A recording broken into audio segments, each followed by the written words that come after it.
बिस्मिल्लाहिर्रहमानिर्रहीम। आप देख रहे हैं तारीख कहानी। और कैरोलस उस्मान की मौजूदा सीज़न के अंदर जो किस्तें चल रही हैं तो उसमें दिखाया गया है जी कि उस्मान ने मंगोल कमांडरों को शिकस्त दी है और अलजैतो ख़ान जो है वो शदीद गुस्से में है। तो हम देखेंगे कि अलजैतो का और उस्मान का कोई ताल्लुक़ है या नहीं है। अगर आपने कभी देखी हो मौला जट, जिद मौला जट द लेजेंड भी आ चुकी है और पुरानी मौला जट भी थी, तो उसके अंदर अगर आप देखें तो उस फिल्म का सबसे मशहूर किरदार जो है वो उसका विलन है, जो कि नूरी नत है। उस विलन की मजबूती की वजह से हीरो बड़ा मजबूत है। और महमद बुज़देक जिसने पहले अर्तगल गाजी के ऊपर सीज़न बनाया, अब वो कैरोलस उस्मान बना रहा है। अब उसके अंदर क्या है कि जब तक आपका विलन मजबूत नहीं है तो आपका हीरो भी मजबूत नहीं हो सकता। और उस दौर के अंदर सबसे खौफनाक, दहशतनाक और सबसे बड़े जालिम किरदार जो थे वो मंगोलों के थे। उसके मुकाबले में उस्मानियों की जंग जो रही वो बाज़ंतीनी सल्तनत से या बेज़ेंटाइन एम्पायर से रही, जो कि ना सिर्फ अपने ज़वाल में थी बल्कि आपसी लड़ाइयों की वजह से वो छोटी सी सल्तनत जो रह गई थी वो भी टुकड़े टुकड़े हो चुकी थी। तो उसके मुकाबले में मंगोल जो थे वो ना सिर्फ उनकी हुकूमत कायम दायम थी बल्कि तीन हुकूमतें उनकी कायम थीं। एक उनकी मंगोलिया और चीन के अंदर थी, एक हुकूमत उनकी ईरान और सेंट्रल एशिया पर मुश्तमिल थी, और तीसरी उनकी हुकूमत जो थी वो सेंट्रल एशिया से परली तरफ थी। ईरान और सेंट्रल एशिया वाली जो मंगोल सल्तनत थी उससे ही मुकाबला हुआ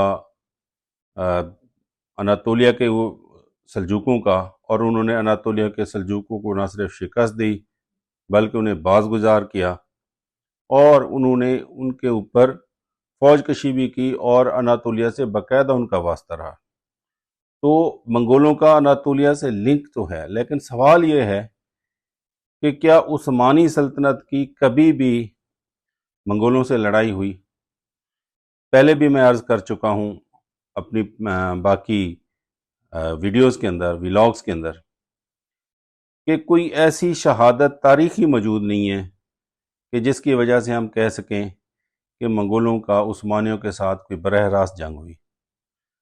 अब हम आते हैं कि अलजैतो ख़ान जिसको उन्होंने कहा है जी कि वो बड़ा नाराज़ है और उस्मान पे हमला करने वाला है, उसकी तारीख के अंदर यह है कि उसने ममलूक जो थे मिस्र के उनको शिकस्त दी, उसने दमिश्क के ऊपर भी कब्ज़ा किया, मगर अलजैतो ख़ान ने कभी भी अनातोलिया के अंदर फ़ौजी कार्रवाई नहीं की।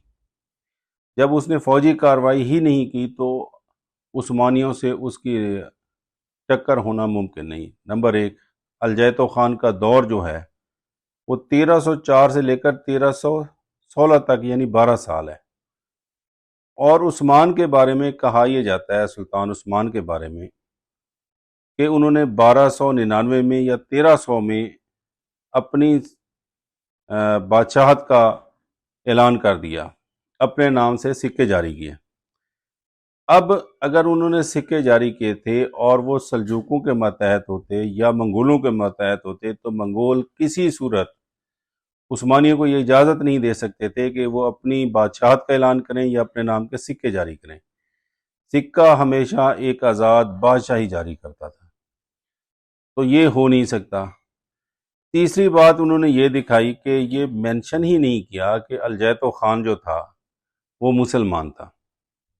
यहाँ पे आपको एक जो राइवलरी है ईरान की और तुर्की की, या सल्तनत उस्मानिया की और सफ़वी ख़ानदान की, वो ज़हन में रखनी होगी। ना सिर्फ सफ़वी ख़ानदान जो था उसका अरूज भी सल्तनत उस्मानिया के करीब हुआ और उस्मानियों का भी करीब हुआ, और सुल्तान सलीम वन जो था यानी सुल्तान सलीम अव्वल ने बाकायदा तौर पर सफ़वी ख़ानदान पर और उसका जो सरबराह है शाह इस्माइल अव्वल, उसके साथ जंग की, उसको शिकस्त दी। तो जो उस्मानी जो थे वो सुन्नी इस्लाम के मुहाफ़िज़ समझे जाते थे, जबकि सफ़वी ख़ानदान जो है वो शिया इस्लाम का हामी मुहाफ़िज़ समझा जाता था। اور ایران کا جو حصہ ہے یہ یہاں پہ شیعہ مسلمان ہمیشہ سے اکثریت میں رہے ہیں۔ اب ہوا یہ کہ منگول سلطنت جو تھی وہ کمزور ہوتی چلی گئی، منگول کمزور ہوتے چلے گئے، اور انہوں نے اپنی مذہبی روایات جو تھیں ان کو اپنی سیاست کے لیے تبدیل کر دیا۔ مثلا منگول جو تھے وہ شمنزم کے ماننے والے تھے، شامانیت کے ماننے والے تھے، لیکن چین کے اندر حکومت کرنے کے لیے وہ بدھ ہو گئے، انہوں نے بدھ مذہب اختیار کر لیا۔ اسی طرح الخانیٹ تھا جس کا مرکز ایران بنتا تھا، اس کے حکمران بھی نہ صرف مسلمان ہوئے بلکہ وہ شیعہ مسلمان ہوئے، اور غزان خان سے اس کا سلسلہ شروع ہوا۔ جو بات اس میں نہیں بتائی گئی کہ نہ صرف الجیتو خان جو تھا، الجیتو کا مطلب ہے خوش بخت، ہوا یہ تھا کہ جب الجیتو کی پیدائش ہوئی تو اس وقت بارش ہو رہی تھی، تو منگولوں نے اس موقع کی نسبت سے اس کا نام خوش بخت رکھ دیا، الجیتو رکھ دیا۔ اس کی ماں عیسائی تھی، باپ اس کا منگول تھا، تو اس نے پہلا، اور الجیتو نے 4 مذہب اختیار کیے۔ پہلا مذہب جو اس نے اختیار کیا وہ اپنے باپ کا مذہب تھا جو کہ وہ بدھ بنا، پھر وہ اس نے عیسائیت قبول کی، اور پوپ نکولس فورتھ کے نام پر اس کا نام نکولس یا نکولا رکھا گیا۔ پھر وہ غزان خان کے ساتھ، اپنے بھائی کے ساتھ سنی مسلمان ہوا، اور بعد میں وہ شیعہ مسلمان بن گیا۔ تو جناب اس کے 4 آپ مذہب کہہ سکتے ہیں کہ الجیتو خان کے 4 مذہب تھے، لیکن کیرولس عثمان کے اندر آپ دیکھتے ہیں کہ اس کو بظاہر یہی تاثر گزرتا ہے کہ وہ شامانیت پر یا شمنزم کے اوپر بلیو کرتے ہیں یا یقین رکھتے ہیں، اور وہی پریکٹس وہ کرتے ہوئے نظر آتے ہیں، جبکہ اس وقت اس سے پہلے منگول جو تھے وہ کافی سارے مسلمان ہو گئے تھے، خاص طور پر ان کی ایلیٹ جو تھی۔ اور کوئی چانس نہیں ہے اس عرصے کے اندر کہ الخانیٹ نے یا منگولوں کا جو وہ سلسلہ جو حکمران تھا ایران کا، انہوں نے کبھی بھی عثمانیوں سے جنگ کی ہو، کیونکہ عثمانیوں نے اپنی جنگ ترکوں کے ساتھ، سلجوقوں کے ساتھ یا منگولوں کے ساتھ نہیں کی، بلکہ انہوں نے جو بھی علاقے فتح کیے وہ انہوں نے بازنطین سے فتح کیے۔ وہ سلطنت کمزور ہو رہی تھی، اور ہر اپنی خانہ جنگی کی وجہ سے یا آپس کی لڑائیوں کی وجہ سے ہر روز مزید کمزور ہوتی جا رہی تھی، جس کی وجہ سے عثمانیوں کو ان کے رقبے کے اوپر اور سلطنت کے حصوں کے اوپر قبضہ کرنے میں بڑی آسانی تھی، اور انہوں نے اپنی توجہ اسی طرف ہی مرکوز رکھی۔ تو یہ کوئی امکان نہیں ہے کہ الجیتو خان کی یا منگولوں کی کبھی بھی عثمانیوں سے لڑائی ہوئی ہو۔ اگر منگولوں کا کوئی اثر تھا بھی صحیح تو وہ اس سائڈ پہ تھا جس سائڈ پہ ایران ہے، جبکہ عثمانی جو تھے وہ اس کے بالکل دوسرے کنارے پر، سمندر کے کنارے پر، بحیرہ مارمرا کے کنارے پر تھے، اور درمیان میں بہت سارے ترک قبائل کی حکومت تھی۔ تو کوئی امکان نہیں ہے کہ کبھی بھی منگولوں کا یا عثمانیوں کی لڑائی ہوئی ہوگی۔